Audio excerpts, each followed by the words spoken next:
নমস্কার বন্ধুরা, আজ আমি একটা নতুন ধরনের রেসিপি বানাচ্ছি। সেটা হলো পটলের ঝাল। তার জন্য লাগছে নুন, কালো জিরে, সর্ষে, কাঁচা লঙ্কা, রসুন, হলুদ এবং জিরের গুঁড়ো, ধনে গুঁড়ো। এবার এই পটলগুলোকে নুন হলুদ দিয়ে ভালোভাবে মাখিয়ে তেলে ভাজতে দেব। নুন হলুদ দিয়ে ভালোভাবে মাখিয়ে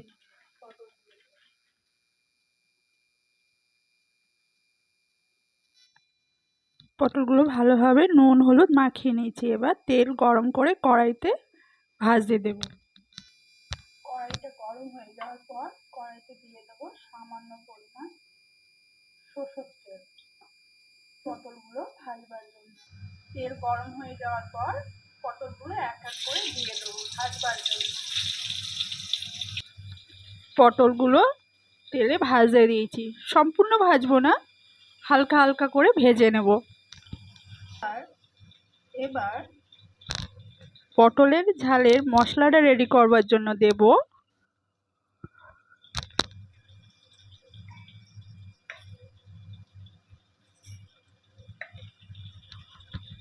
লঙ্কা, রসুন আর সর্ষেটা দিয়ে দিলাম। তার সাথে দেব সামান্য পরিমাণ জল।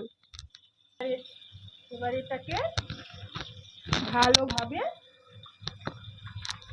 এটাকে ভালোভাবে পেস্ট বানিয়ে নেব। এবার এই মশলাটাকে আমি ছাঁকনি দিয়ে ছেঁকে নেব। তাহলে কি হবে, সর্ষের খোলাগুলো খাওয়ার সময় আর গালে লাগবে না।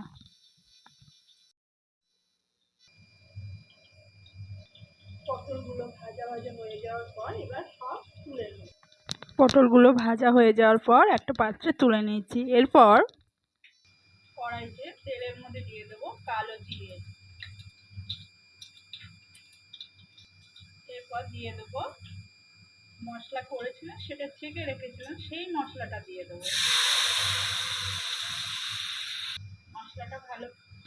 মশলাটা ভালোভাবে ফোটার পর এর মধ্যে দিয়ে দেবো আমি জিরে গুঁড়ো আর ধনে গুঁড়ো।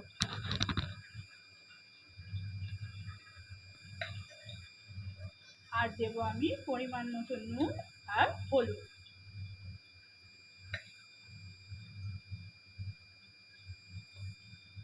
মশলাটা ভালোভাবে ফুটে ওঠার পর তারপরে ভাজা পটলগুলো আমি দিয়ে দেব। মশলাটা ফুটে ওঠার পর এবার ভাজা পটলগুলো আমি দিয়ে দেব।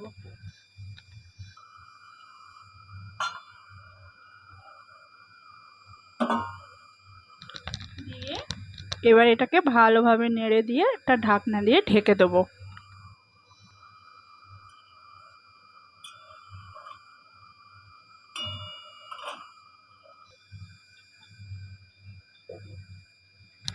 আর আমি গ্যাসটাকে সিম করে দেবো। রান্নাটা প্রায় হয়ে গেছে। এবার আমি একটা পাত্রে নামিয়ে রাখবো। রান্নাটা হয়ে গেছে, একটা পাত্রে নামিয়েও নিয়েছি। কত সুন্দর কালারটা এসছে দেখুন। আপনারা চাইলে এই রেসিপিটা বাড়িতে বানিয়ে দেখতে পারেন। আর কেমন লাগলো আমার রান্নাটা কমেন্টে জানাবেন। আর খুব ভালো লাগলে আমার চ্যানেলটাকে সাবস্ক্রাইব করবেন। টাটা।